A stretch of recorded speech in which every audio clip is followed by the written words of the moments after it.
কি অবস্থা সবার? আশা করি সবাই ভালো আছেন। আজকে আপনাদেরকে দেখাবো ডলি স্টার্টার সার্কিট কিভাবে তৈরি করতে হয়। তো দেখুন, ডলি স্টার্টার সার্কিট তৈরি করতে প্রয়োজন দুটি সুইচ। এখানে যদিও তিনটি সুইচ আছে, একটি সুইচ আমি ইউজ করব না, জাস্ট দুটি সুইচ ইউজ করব। এর মধ্যে একটি স্টপ সুইচ ও একটি রান সুইচ, অর্থাৎ একটি এনসি সুইচ ও একটি এনও সুইচ। সো এখানে দেখুন, একটি ম্যাগনেটিক কন্ডাক্টর, একটি হোল্ডার ও একটি লাইট লাগবে।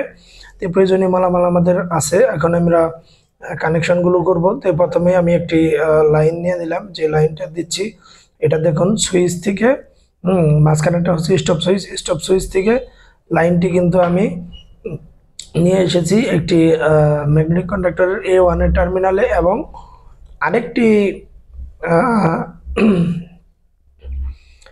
টার্মিনাল একটু খেয়াল করলেই দেখতে পারবেন যে এখান দিয়ে কিন্তু একটি আমি স্টার্ট সুইচ নিয়ে এসেছি A1 এর টার্মিনালে, এবং আরেকটি স্টার্ট সুইচের ইনপুট থেকে নিয়ে এসেছি ম্যাগনেটিক কন্ডাক্টর এনও কন্টাক্টে।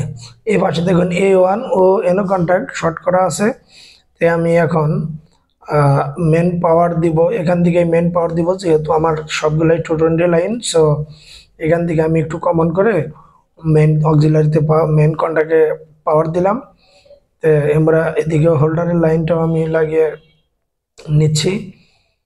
তারপরে এখানে যে বাকি তারটা থাকবে, একটি নিউট্রাল তার এটার সাথে জয়েন দিয়ে দিব।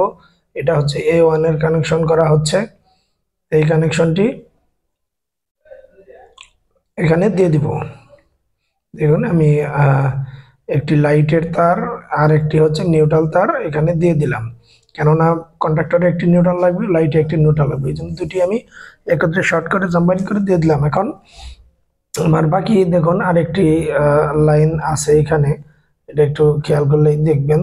তো এটি আমার সবগুলোই লাগানো কমপ্লিট। এখন শুধু সুইচ দিয়ে আমরা টেস্ট করব যে আসলে জ্বলে কিনা। এই লাইটটি সমস্যা, আমরা লাইটটি চেঞ্জ করে দিব, যেহেতু কন্ট্যাক্ট ধরছিল। সো আমরা চিন্তা করতেছি যে লাইটে প্রবলেম। তো আমরা অন্য একটি লাইট চেঞ্জ করলাম, চেঞ্জ করে এখন আমরা একটু সুইচ দিয়ে চেক করব। দেখুন, এটি কিন্তু জ্বলে উঠছে। সো এটি ওকে আছে। এভাবে ডলি স্টার্টার কানেকশন করতে পারবেন। যদিও কানেকশনটি এখানে ওইভাবে হয়তো আপনারা বুঝতে পারেন নাই, পরবর্তীতে আমি আপনাদেরকে সুন্দরভাবে স্টেপ বাই স্টেপ বোঝানোর চেষ্টা করবো ইনশাল্লাহ।